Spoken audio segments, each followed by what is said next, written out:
আসসালামু আলাইকুম। আমি বিজয় চৌধুরী আপনাদের সবাইকে আন্তরিক শুভেচ্ছা জানাচ্ছি এডুহের বাংলাদেশ চ্যানেলে। আজকে আলোচনার মূল বিষয় হলো নবম দশম শ্রেণী ফিনান্স এর তৃতীয় অধ্যায় অর্থের সমান মূল্য দ্বিতীয় পার্ট। প্রথম পার্টে আমরা বেসিক কিছু নিয়ম এবং সৃজনশীল নিয়ে আলোচনা করেছিলাম। আজকে আলোচনার মূল বিষয় হলো আর কিছু ভালো সৃজনশীল করা, যে সৃজনশীলগুলো করলে আপনি অর্থের সরমূল্যের অর্থ ভালো করে জানতে পারবেন। তাই আর দেরি না করে চলেন ক্লাসটি শুরু করা যাক।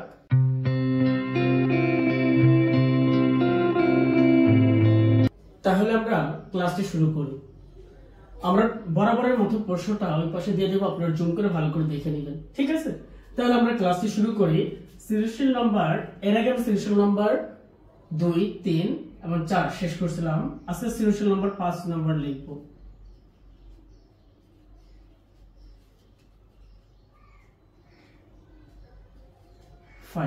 ঠিক আছে, সৃজনশীল নাম্বার 5। তাহলে যদি আমরা একটা প্রশ্ন দেখি, আপনার প্রশ্নটা এখান থেকে দেখে নিন। আমি প্রশ্নটা একবার পড়ছি। মাসুম 6 বছর পর 1 লাখ টাকা পাওয়ার আশায় বর্তমানে কিছু টাকা ব্যাংকে রাখতে চায়। বর্ণালী ব্যাংক তাকে বার্ষিক 10% হারে চক্রবৃদ্ধি সুদ প্রদান প্রস্তাব দেয়। অপরদিকে মোহনা ব্যাংক প্রস্তাব দিয়েছে 9% হারে মাসিক চক্রবৃদ্ধি হারে। ক নম্বর প্রশ্ন পড়ছে ইয়ারের পুনরূপ কি এফেক্টিভ অ্যানুয়াল রেট। ক নাম্বার এটা বলছে, আপনারা ক খ নিজেরা দেখে নিন। আমি অঙ্ক শুরু করছি গ নাম্বার থেকে।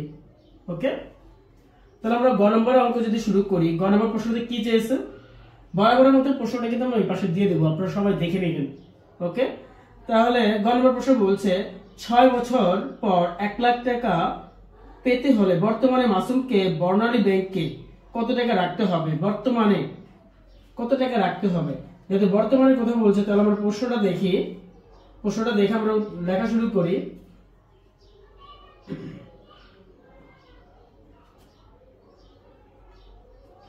তার লেখি বর্ণালী ব্যাংকে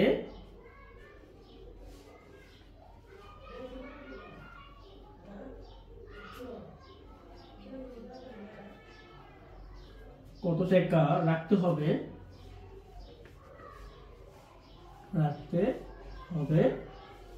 তা নির্ণয়। যদি আমরা দেখি বর্তমান মূল্য, আমি ডাইরেক্ট বর্তমান মূল্য না লিখে পিবি লিখে দিলাম, প্রেজেন্ট ভ্যালু। আপনারা চাইলে বর্তমান মূল্য কমাতে পিবি লিখতে পারেন। ডাইরেক্ট আমরা সূত্র লিখলাম এফবি ফিউচার ভ্যালু 1 যোগ i whole n. Okay, future value কত ছিল? ফিউচার ভ্যালু ছিল, প্রশ্নতে ফিউচার ভ্যালু চেয়েছিল 1 লাখ টাকা দিয়েছিল। বর্তমানে ভবিষ্যতে তার 1 লাখ টাকা দরকার, তাহলে বর্তমানে কত টাকা রাখতে হবে? তাহলে 1 যোগ আই, পার্সেন্টেজটা আমি দিয়ে দেই, পিভি ইকুয়াল 9, এফবি 1 লক্ষ টাকা। ওকে, তারপরে কি আই, সুদের হার কত পার্সেন্ট দিছে? 10% বা 0.10। তারপর এন সমান সমান কত বছর? 6 বছর লিখলাম আমরা, 6 বছর। আচ্ছা, তাহলে আমাদের সহজ হয়ে গেল, আমরা এই পাশে লিখে রাখলাম। তারপর কি আই 0.10 এন সমান সমান 6। তাহলে যদি আমরা প্রশ্নটা তুলি, ডাইরেক্ট করি 1 লক্ষ, তাহলে এটা হয় 1.10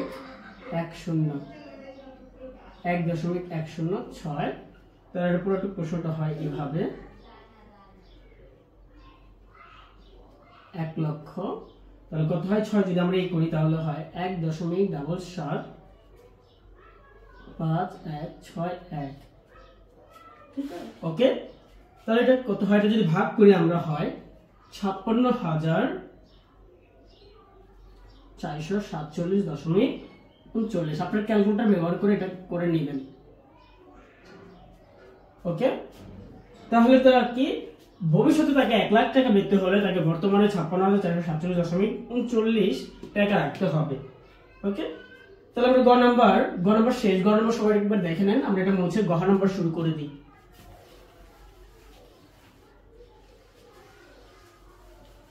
গ নাম্বারটা শুরু করে দিই। গ নাম্বার কি বলছে? আপনার গ নাম্বারটা একটু তুলে নিন বা একটু দেখে নিন। গ নাম্বার প্রশ্ন কি চাইছে? প্রশ্নটা দেখেন আপনারা এখান থেকে। মাসুমের জন্য কোন ব্যাংকে টাকা রাখা লাভজনক হবে? বর্ণালী ব্যাংকে 10% হারে দিছিল, আমরা বের করছি, এবং মোহনা ব্যাংক বলছে 9% হারে মাসিক চক্রবৃদ্ধি হারে দিবে। আচ্ছা, তাহলে আমরা লিখে নেই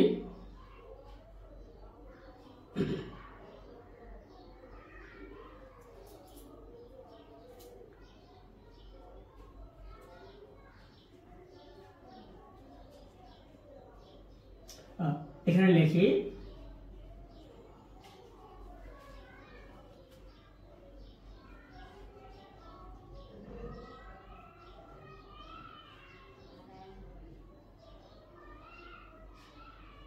আগে লিখি বর্ণালী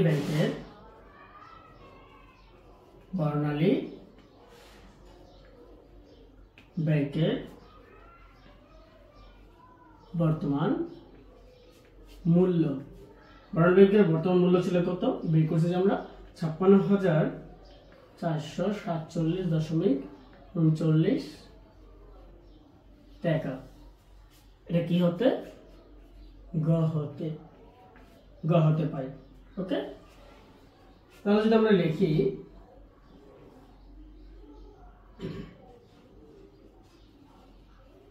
মোহনা,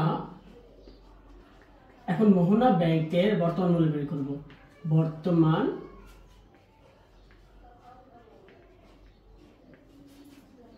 মূল্য নির্ণয়। তাহলে বর্তমান মূল্য পিভি ইকুয়াল এফবি 1 যোগ i divided m n into m. M কেন আসলো? এখানে প্রশ্ন বলছিল মাসিক চক্রবৃদ্ধি হারে দিবে, ঠিক না? তার জন্য আসছে। তাহলে যদি আমরা এখানে লিখি পিভি সমান সমান কি জানি না, এফবি সমান সমান 1 লক্ষ, ঠিক আছে? তো আমরা জানি, প্রশ্ন তো দিয়েও দিচ্ছে। তারপর আই ইন্টু 10% না, সরি 10% না, 9% বা 0.09। আচ্ছা, তারপর কি এম 12 প্রত্যেক মাসে দিবে, ঠিক না? তাহলে আমরা যদি লিখি 1 লক্ষ, তারপরে কি 1 যোগ আই সমান 0.09, এটা 12, এন সমান বছর 6 বছর ছিল না? হ্যাঁ, 6 বছর, 6 ইন্টু 12। হ্যাঁ, যদি আমরা এটা লিখি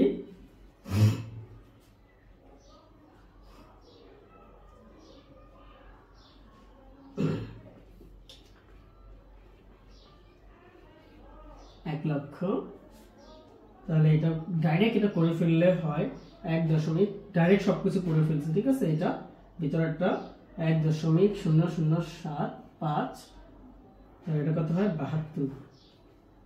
তাহলে যেটা আমরা করি, আপনার ক্যালকুলেটর দিয়ে এটা করে নেবেন ভিতরেটা। ওকে, আমি করে নিয়েছি 1 লক্ষ, আর 72 দিয়ে করলে 1.71255.3। ডাইরেক্ট যদি আমরা এটা ভাগ করি কত বের হয়? যদি আমরা এটা ভাগ করি দেখেন, তাহলে এটা বের হয় 58,392। ওকে, 0.35। এত টাকা মোহনা ব্যাংক এত টাকা রাখলে ভবিষ্যতে আপনি 1 লাখ পাবেন, এবং এত টাকা রাখলে বর্ণালী ব্যাংক 1 লাখ টাকা পাবেন, ঠিক না? তাহলে আমরা সুতরাং লিখে দিই, সুতরাং 6 বছর পর 1 লাখ টাকা, 1 লাখ টাকা পেতে হলে মাসুমকে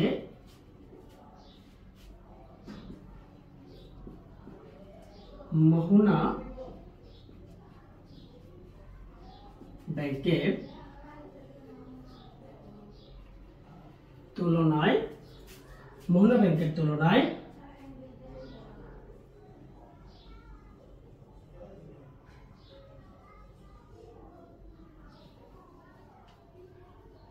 বর্ণালী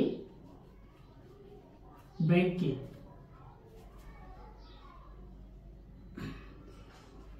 58,352.35 মাইনাস 56,447, 56,447.39 সমান সমান কত?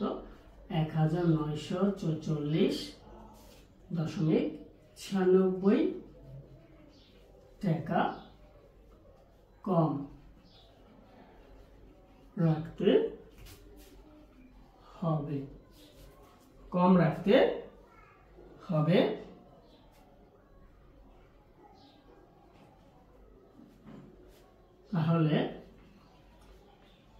তাহলে মাসুমকে কি বর্ণালী ব্যাংকে টাকা রাখা উচিত। ঠিক আছে, টাকা রাখা উচিত। আমরা যদি একবার দেখি এই যে তুলনায় 56,000 এত টাকা রাখতে হবে, বর্ণালী ব্যাংকে মোহনা ব্যাংকে এত টাকা রাখতে হবে, তাহলে কম টাকা রাখতে হবে এখানে, তার জন্য তাকে এই ব্যাংকে রাখা উচিত। সবাই একবার দেখে নিন। ঠিক আছে, এই প্রশ্নটা শেষ। আমরা পরের সৃজনশীল নিয়ে আলোচনা করছি। এর আগে আমরা 5 নম্বর সৃজনশীলটা দেখেছিলাম। সবাই যারা যারা দেখছেন তারা তুলে নিন, ভালো করে ভালো করে দেখে নিন। তারপর আমরা 6 নম্বর সৃজনশীলটা দেখব। আমরা অতিরিক্ত করছি, ঠিক আছে, বইয়ের সৃজনশীলের বাইরে আমরা অতিরিক্ত করছি। আমি প্রশ্নটা এই পাশে দিয়ে দিব বরাবরের মতন। 6 নম্বর সৃজনশীল প্রশ্নটা এই পাশে দিয়ে দেবো, আপনারা দেখে নিন। তাহলে আমরা একটু 6 নম্বর সৃজনশীলটা পড়ি, আপনারা এখান থেকে পড়ে নিন।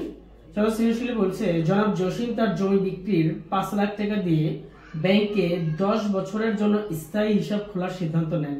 এক্ষেত্রে তিনি ঢাকা ব্যাংকে গেলে শতকরা 7% মাসিক চক্রবৃদ্ধি হারে এবং চট্টগ্রাম ব্যাংকে গেলে শতকরা 8% হারে সকল সুদ দিতে বলে জানায়। ক নম্বর খ নম্বর আপনারা দেখে নিন বরাবরের মতন। গ নম্বর নিয়ে আমি আলোচনা করছি। গ নম্বর বলছে, ঢাকা ব্যাংক থেকে জসিম 10 বছর পর কত টাকা পাবে তা নির্ণয় করো, মানে ভবিষ্যৎ মূল্য নির্ণয় করতে বলছে। আচ্ছা, তাহলে আমরা গ নম্বর প্রশ্নটা করি। ক খ আপনারা এই করে নিন, গ নম্বর প্রশ্ন এখান থেকে পেয়ে যাবেন। তাহলে লিখি,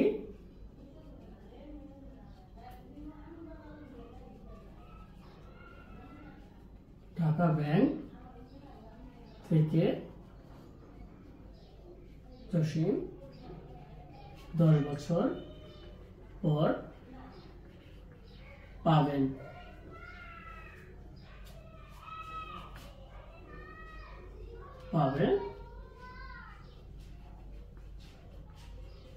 জানার জন্য সুদ মূল্য নির্ণয়। ওকে, ঢাকা ব্যাংক থেকে জসিম 10 বছর পর পাবে তা জানার জন্য কত পাবে বা কি পাবে, এটা পর কত পাবে তা ভবিষ্যৎ মূল্য নির্ণয়।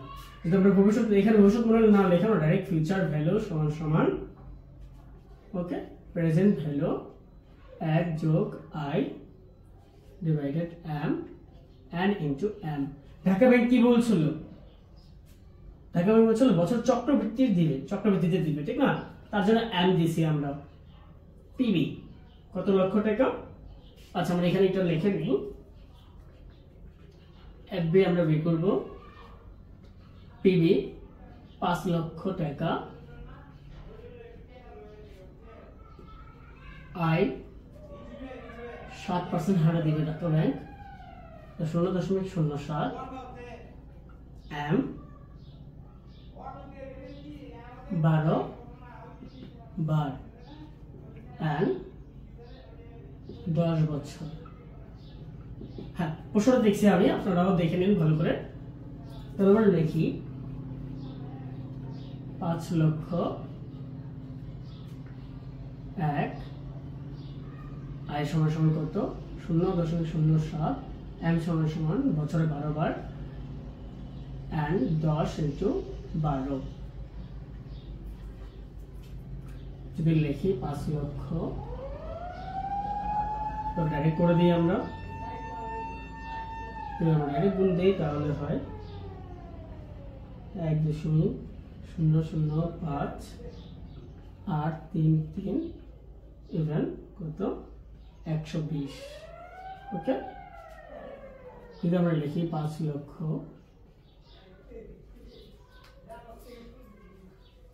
5 লক্ষ ইন্টু 120 দিয়ে আমরা এই করি তাহলে 2.00009581। যদি আমরা গুণ দিই তাহলে হয় 10,04,790.50 টাকা। ফিউচার ভ্যালু বের করলাম, কারণ ঢাকা ব্যাংক থেকে জসিমকে 10 বছর পর যদি 5 লাখ টাকা রাখে তাহলে 10,04,790.50 টাকা তাকে দিল 10 বছর পর।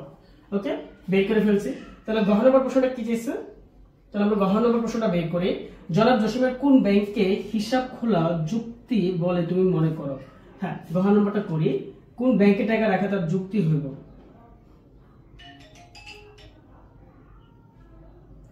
যদি আমরা দেখি একটু,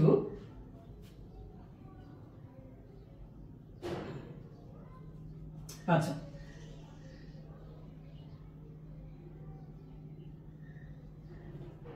এখানে লিখি চট্টগ্রাম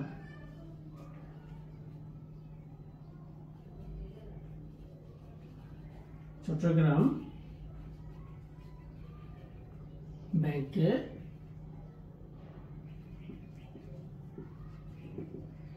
ভবিষ্যৎ মূল্য, চট্টগ্রাম ব্যাংকের ভবিষ্যৎ মূল্য নির্ণয়। আচ্ছা, চট্টগ্রাম ব্যাংকের ভবিষ্যৎ মূল্য যদি আমরা লিখি FB ইকুয়াল, আচ্ছা এখানে তারা এটা বের করে নেই, FB আর সূত্রটা লিখে নেই,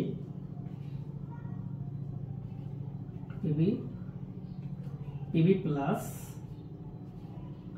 PV into I into N। ওকে, এই সূত্রটা কেন? এখানে বলছে চট্টগ্রাম ব্যাংক গেলে 8% হার সরল সুদে দেবে। এটা হলো সরল সুদের ভবিষ্যৎ মূল্য বের করে নেবে। সরল সুদের ভবিষ্যৎ মূল্য সূত্র কি? FV equal PV plus PB into I into N। সরল সুদের ভবিষ্যৎ মূল্য কি? সরল সুদের ভবিষ্যৎ মূল্য। তাহলে আমরা এখানে আরেকটু ভালো করে লিখি, এখানে লিখি সরল সুদের ভবিষ্যৎ মূল্য, সরল সুদের ভবিষ্যৎ মূল্য যদি আমরা এখানে লিখি তাহলে FB equal PB plus PB into I into N। ঠিক আছে, আপনারা এটা বের করে নিন। আচ্ছা, তাহলে এখানে আমরা লিখি FB জানি না, PB 5 লক্ষ টাকা, হ্যাঁ 5 লক্ষ টাকা, তারপরে I ইকুয়াল 8% বা 0.08 এবং N ইকুয়াল কত বছর? 10 বছর। ওকে, তাহলে আমরা PB লিখি 5 লক্ষ টাকা যোগ PB আবার 5 লক্ষ টাকা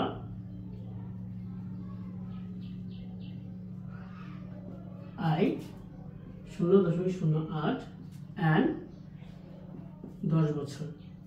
ওকে, ঠিক আছে, আপনারা এটা দেখে নিন ভালো করে। 5 লক্ষ টাকা যোগ, যদি আমরা এটা বের করি তাহলে হয়, এটা ডাইরেক্ট গুণ করে যদি আমরা এই করি তাহলে হয় 4 লাখ। আপনারা এটা গুণ করে নিন।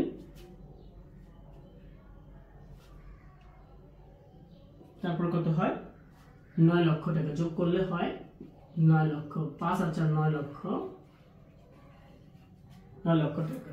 ক্লিয়ার সবার?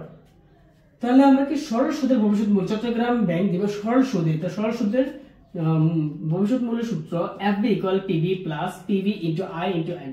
এই সূত্রটা আপনি দেখে নিন সরল সুদের। ওকে, তাহলে আমরা একটু মুছে দিই যেহেতু আমাদের জায়গা হচ্ছে না।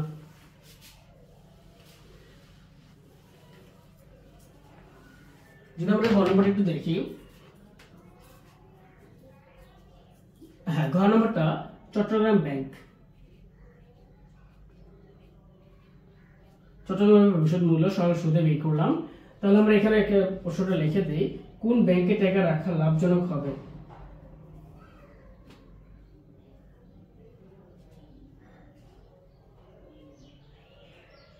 হ্যাঁ, সুতরাং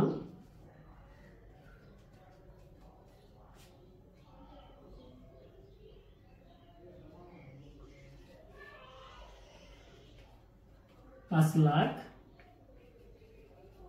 টাকা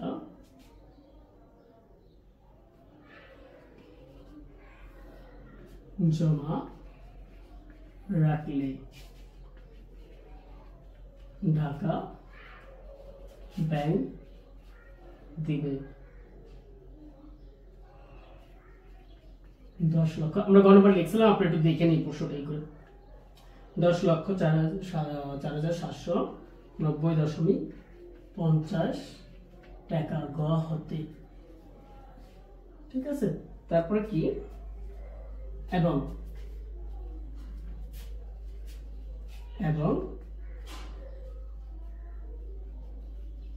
চট্টগ্রাম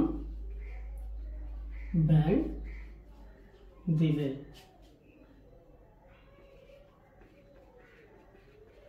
9 লক্ষ টাকা।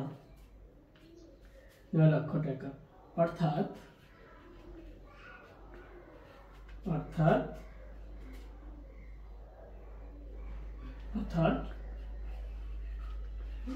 ঢাকা ব্যাংক থেকে বেশি টাকা পাওয়া যাবে,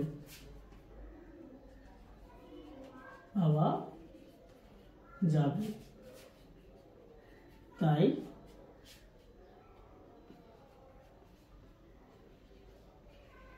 জসিমের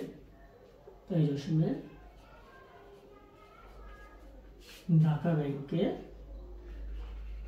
টাকা রাখা উচিত, ঠিক আছে। যে ব্যাংক আমাদের বেশি দিবে সেই ব্যাংকে টাকা রাখা উচিত, ঠিক না। তাহলে আপনারা গহ নম্বর দেখলেন, আমি মুছে ফেলছি, আপনারা একবার দেখে ভালো করে নিন। ওকে, একবার দেখে নেন। ঢাকা ব্যাংকের সরল সুদে বের করলাম। সরল সুদের সূত্র কি? সরল সুদের ভবিষ্যৎ বলে FD equal PV plus PV into I into N বের করলাম। বের করার পর তারপরে রেখে দিলাম। ওকে, গহ নম্বর মুছে দিলাম। আপনারা একটু ভালো করে দেখে নিন। তাহলে আমাদের আরেকটা সৃজনশীল শেষ হয়ে গেল। তাহলে আমরা পরে আরেকটা সৃজনশীল নিয়ে আলোচনা করছি। ওকে, 6 নম্বর সৃজনশীল শেষ। তাহলে আমরা 7 নম্বর সৃজনশীল নিয়ে আলোচনা করছি।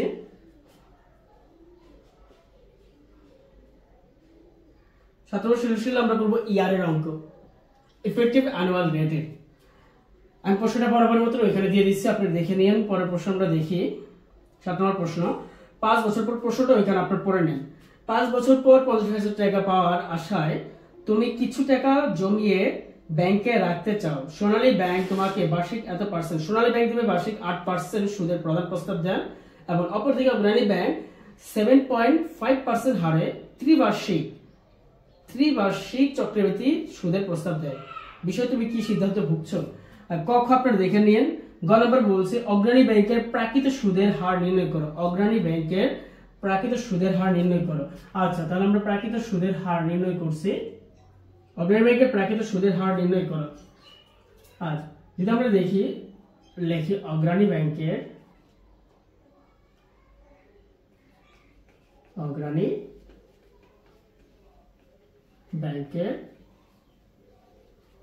প্রাকৃত সুদের হার নির্ণয়। ওকে, অগ্রণী ব্যাংকের প্রাকৃত সুদের হার নির্ণয় যদি আমরা বের করি, সুদের হার প্রাকৃত সুদের হার কমা ইয়ার এফেক্টিভ অ্যানুয়াল রেট। ওকে, তাহলে আমরা যদি সূত্র দেখি 1 যোগ আই এম মাইনাস 1 প্রাকৃত সুদের হার এটা। ওকে, আচ্ছা, আমরা এখানে প্রাকৃত সুদের হারের ইগুলা দেই। আই এম আই সমান কত পার্সেন্ট দিবে? 7.5%, 7.5। তাহলে আমরা লিখব 0.075 এবং এম সমান 4 বার। ওকে, বছর 4 বার দিবে। ত্রিমাসিক বলছিল না, ত্রিমাসিক মানে 3 মাস পর পর, তাহলে 3 4 12, 4 বার দিবে। ওকে, আচ্ছা, তাহলে আমরা লিখি 1 যোগ আই সমান 0.075 এবং এটা 4 1 মাইনাস 1। তাহলে যদি আমরা করি এটা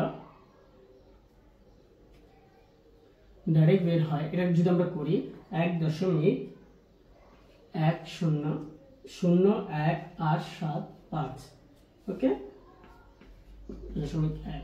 যদি আমরা এটাকে করি তাহলে বের হয় 1.077 মাইনাস 1। যদি মাইনাস 1 করি তাহলে 0.077 বের হয়, ওকে। তাহলে এটা আমার বেরিয়ে এলো। এটাকে যদি আমি পার্সেন্টেজ 100 দিয়ে করি, পার্সেন্টেজ বের করি, তাহলে 7.71%, 7.71%। 100 ভাগ যদি দিই আমি তাহলে এটা বেড়ে যাবে, ওকে। আপনি এটা দেখে নিন। তাহলে ইফেক্টিভ অ্যানুয়াল রেট আমরা বের করলাম এই সূত্র দিয়ে 7.71%। এখন আমরা গহ নম্বরটা দেখি। গহ নম্বরটা কি চাইছে আমাদের কাছে? গহ নম্বর প্রশ্ন চাইছে উপযুক্ত দুটি ব্যাংকের মধ্যে কোন ব্যাংকে টাকা রাখা যুক্তি মন্তব্য করো। কোন ব্যাংকে টাকা রাখলে যুক্তি? আপনি এটা তুলে নিছেন, আচ্ছা মুছে ফেলে আমি তাহলে গহ নম্বর শুরু করি। যদি আমরা একটু গহ নম্বরটা দেখি, এটা মনে রেখে এটা লাগবে গহ নম্বর। হ্যাঁ, গহ নম্বর কি বলছে? উপযুক্ত দুটি ব্যাংকের মধ্যে কোন ব্যাংকে টাকা রাখা যুক্তি মন্তব্য করো। কোন ব্যাংকে টাকা রাখা যুক্তি? তাহলে আমরা গহ নম্বর দেখি, কোন ব্যাংকে টাকা রাখবো। আচ্ছা, সোনালী ব্যাংকের ক্ষেত্রে বর্তমান মূল্য।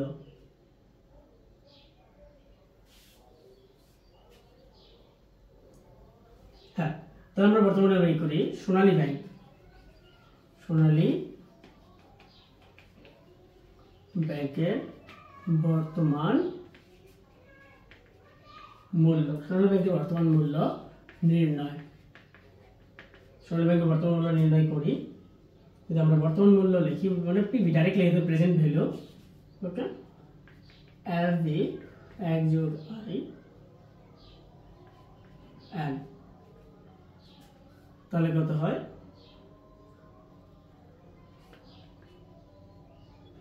পিভি আমরা জানি না। এফভি সমান কত? 5 লক্ষ টাকা। ফিউচার ভ্যালু আমাদের কত লাগবে? 5 লক্ষ। তারপরে আই, সুদের পার্সেন্ট কত দিছে?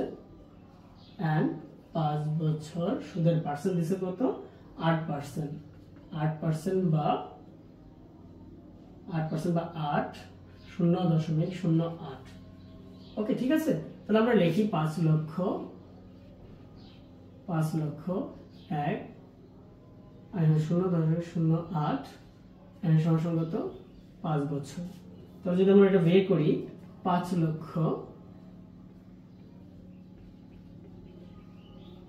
লক্ষ লিখি, তাহলে নিচে বেরাই কত? আমরা ডাইরেক্ট এটা করে দিই। হ্যাঁ, আচ্ছা ঠিক আছে, আরেকটা লাইন করি। 5 যোগ করলে এটা হয়, তাহলে 5 লক্ষ এটা যদি আমরা করি তাহলে 1.469328। ওকে, তাহলে এটা যদি ডাইরেক্ট বের করি তাহলে হয়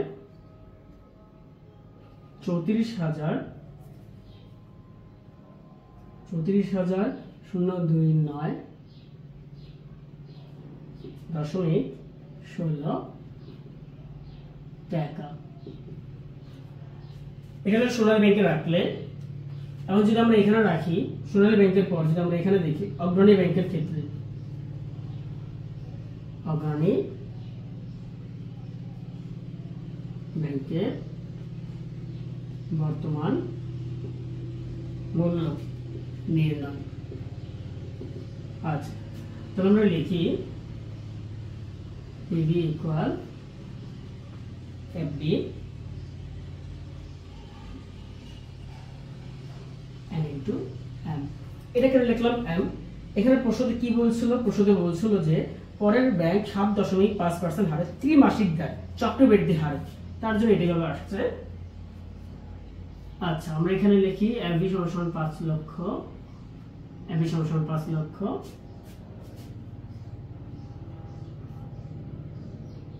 পিভি আমরা জানি না, এফবি 5 লক্ষ। ওকে, তারপরে কি আই সমান 7.5 বা 0.075। তারপর যদি আমরা এন লিখি বছর কত কত বছর ছিল এন, হ্যাঁ 5 বছর, 5 বছর এবং এম কত দেয় 83, তাহলে 4, 4 বার। আচ্ছা তাহলে লিখি 1 যোগ i সমান সমান 0.7, i সমান সমান 0.075, তারপরে m সমান সমান 4, 5 ইন্টু 4। তাহলে যদি আমরা এটা বের করি, আমরা ডাইরেক্ট করে দেই 5 লক্ষ, আমরা ডাইরেক্ট 2-3 লাইন স্কিপ করে দিই, ঠিক আছে।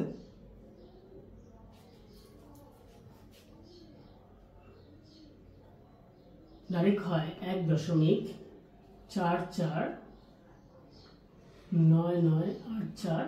আমরা ডাইরেক্ট এইটা 4 5 20 এটা দুটো একসাথে করে এটা বের করে ফেলছি। তাহলে টোটাল টাকা কত হয়? 34,484। তাহলে 34,484 টাকা। তাহলে কি সোনালী ব্যাংকে এত টাকা রাখতে হবে বর্তমানে, এবং আমাদের ব্যাংকে এত টাকা রাখতে হবে। কোথায় কম রাখতে হবে? এখানে কম রাখতে হবে। তাহলে আমরা লিখি বিবরণটা আমরা এই পাশে দিয়ে দিই। হ্যাঁ আপনি একটু দেখে নিন। ঠিক আছে, আমরা উপরেটা মুছিয়ে দিই, উপরেটা মুছে বিবরণটা লিখে দিই, আপনি একটু দেখে নিন। তাহলে আমরা বিবরণ যদি লিখি, কি বিবরণ? সুতরাং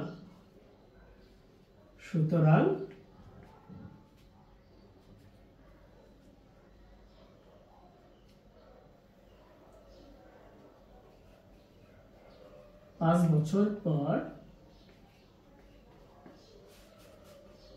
5 লক্ষ টাকা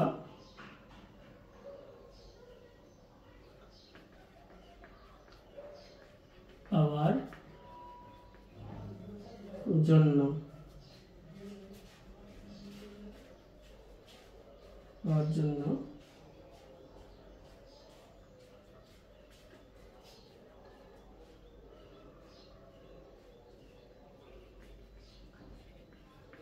অগ্রণীর ব্যাংকের তুলনায় সোনালী ব্যাংকে কম টাকা রাখতে হবে, তাই সোনালী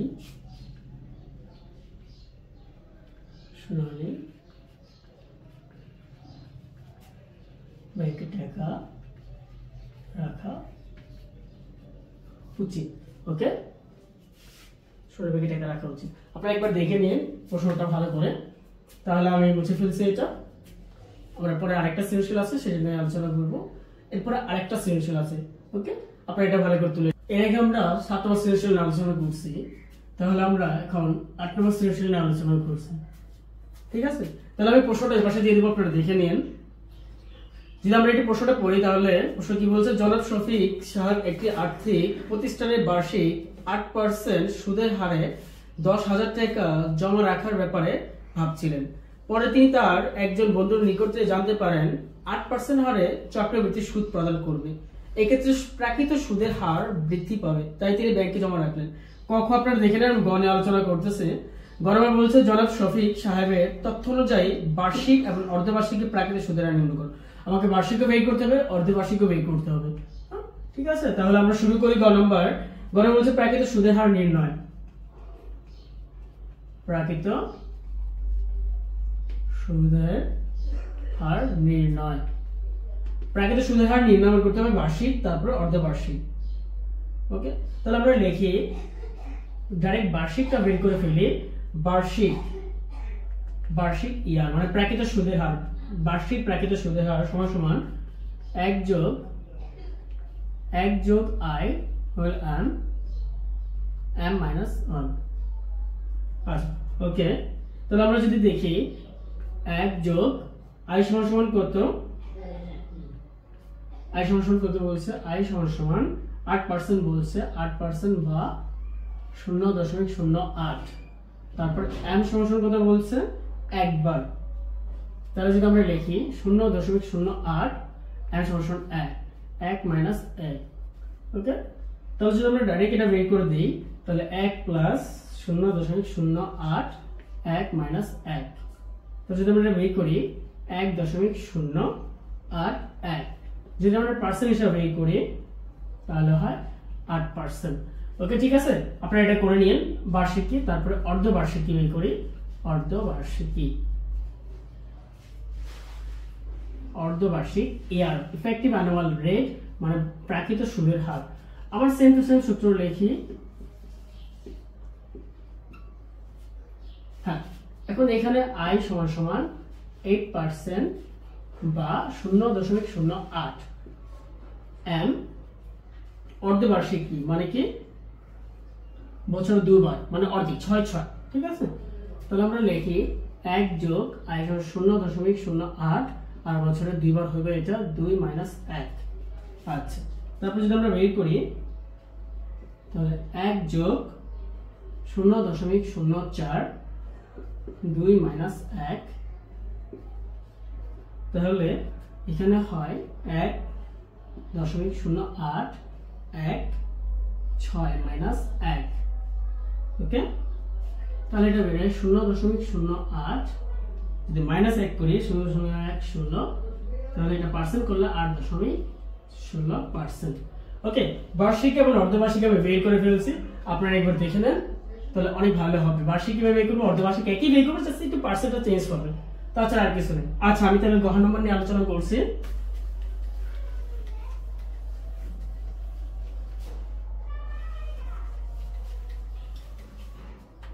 গড় নম্বর প্রশ্নটা কি বলছে? গড় বলছে জনাব শফিক সাহেবের 8% হারে চক্রবৃদ্ধি সুদে বিনিয়োগ করার পেছনে যুক্তি দেখাও। যুক্তি দেখাতে বলছে 8% হারে। আচ্ছা, আমরা এখানে দেখি গড় নম্বর বলছে 8% হারে চক্রবৃদ্ধি 8% হারে চক্রবৃদ্ধি সুদে বিনিয়োগ করার সিদ্ধান্ত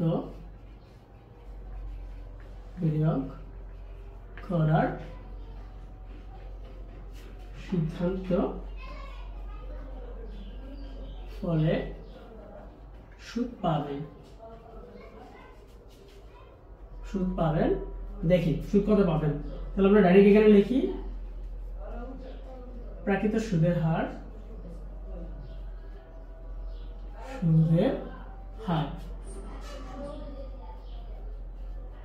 ইয়ার সমান সমান 1 যোগ im মাইনাস 1। তাহলে যদি আমরা 1 যোগ আয়তে সে কত পাবে দেখি, আয় সমান সমান 8% হারে বা 0.08 এবং m সমান সমান সে বছরে 12 বার। ঠিক আছে, তাহলে লিখি 0.08 এবং 12 মাইনাস 1, তাহলে কত হয় 1.0066। আপনারা করে নিয়ে এটা, ঠিক আছে, তাহলে ভালো করে বুঝতে পারবেন।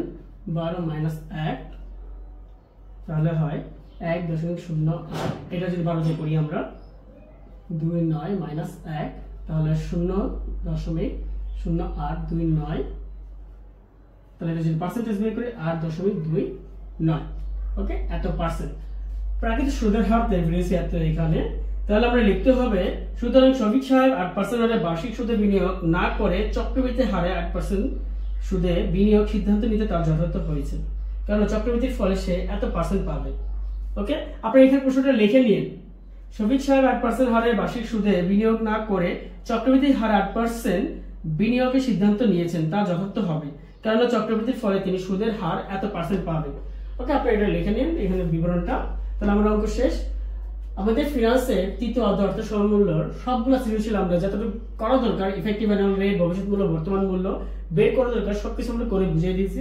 আপনি জাস্ট প্রথম থেকে শুরু করে এই লাস্ট এই 8 সৃজনশীল পর্যন্ত দেখলে একবার আমার মনে হয় না আপনার অর্থ সমমূল্য কোনো ভয় থাকবে বা কোনো কিছু থাকবে। ঠিক আছে, আপনারা একবার দেখে নিন। তাহলে আজকে আমরা বিদায় নিচ্ছি সৃজনশীল, অর্থ সমমূল্য সৃজনশীল আর আসবে না। এইটাই লাস্ট সৃজনশীল ছিল 8 নাম্বার দিয়ে। তাহলে আপনারা একবার ভালো করে দেখে নিন, এরপর আমরা পরের অধ্যায়ের সৃজনশীল আলোচনা করব। তাহলে আপনাদের অবশ্যই যদি ভিডিওটি ভালো লাগে অবশ্যই আমাদের সাবস্ক্রাইব করে এবং আমাদের লাইক শেয়ার কমেন্ট করে পাশে থাকবেন। এরপর থেকে আমরা আরো ভিডিও নিয়ে আসবো, হিসাব বিজ্ঞান, ম্যাথ। ওকে, ঠিক আছে, আপনারা তাহলে আমাদের পাশে থাকবেন। যদি ভিডিওটা পছন্দ হয় তাহলে কমেন্টে জানাবেন, আমরা আরো উৎসাহিত হব, আরো ভিডিও দেব। তাহলে আজকে এই পর্যন্তই। আসসালামু আলাইকুম।